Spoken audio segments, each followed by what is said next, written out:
So, hi mga Mariko. Today kasi, share ko lang sa inyo dahil nagre-ready na rin ako para sa birthday nga ni Madam Hilly para sa kanyang 6th birthday niya. Ngayong paparating na Pasko. Yes, mga mami ko, Pasko ang birthday ni Madam Hilly. So, ngayon nag-decide kami ni Tata kung ano nga ba yung magandang gawin namin para sa birthday niya. And mag-Christmas party rin kasi sila sa school. So, isasabay na lang din namin magbigay ng loot bags. Hindi kami nagpakain ngayon kasi medyo hindi namin kaya pa. Yes, mga mami ko, kasi sobrang mahal ng mga bilihin ngayon. So, nag-decide na lang kami kung ano ba talaga yung pwede naman sa bata pa rin. Yung magiging masaya pa rin naman sila pag binigyan namin ng mga birthday loot bag nga. So, eto yung aking in-order, mga mari ko. So, ayan siya. So, bumili ako nitong mga color pen. So, mura lang to. Kung di ako nagkakamali, wala pa siya sa 10 pesos. And, isa to sa mga kailangan nung ibibigay naming loot bags.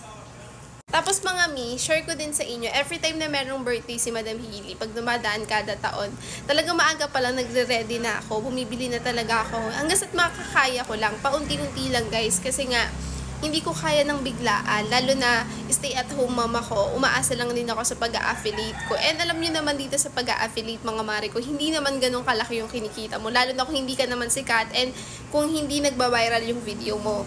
So mga mare ko, eto yung binili ko na loot bag. So kung makikita nyo dati sa mga video ko, nagpo-promote talaga ako ng mga ganitong coloring tote bag. Kasi guys, mas gusto ko sila kasi 2-in-1 na siya.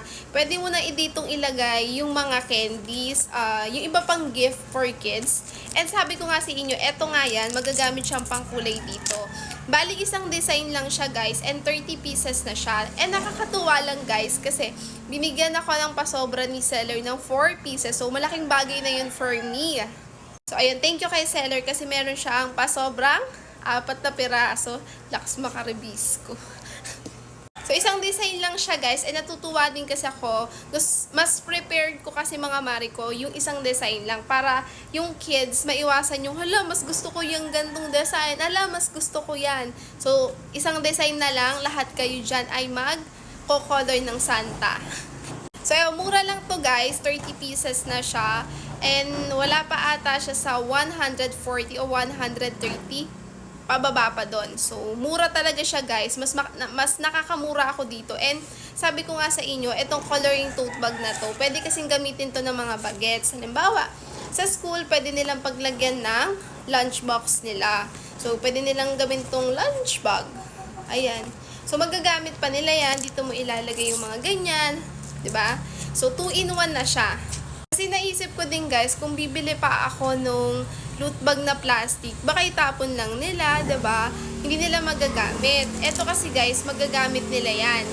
Sorry, napakaingay sa amin. So, ganyan siya. Mas gusto ko yung nakakatipid akong ganyan. So, kayo mga mari ko, paano kayo nagpe-prepare kapag magbe-birthday yung mga anak nyo? Bumibili na ba kayo ng maaga or kapag malapit na lang? Kasi ako talaga mga malayo pa yung birthday ni Madam Hilly, nag-prepared na talaga ako kung ano ba talaga yung ibibigay ko sa mga bagets.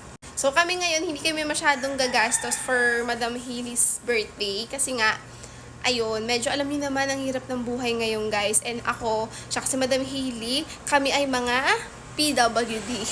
So, mas ano din talaga namin, basta makapagbigay lang din and for sure naman ma-appreciate naman to ng mga kids. So, ayun lang guys. Thank you for watching.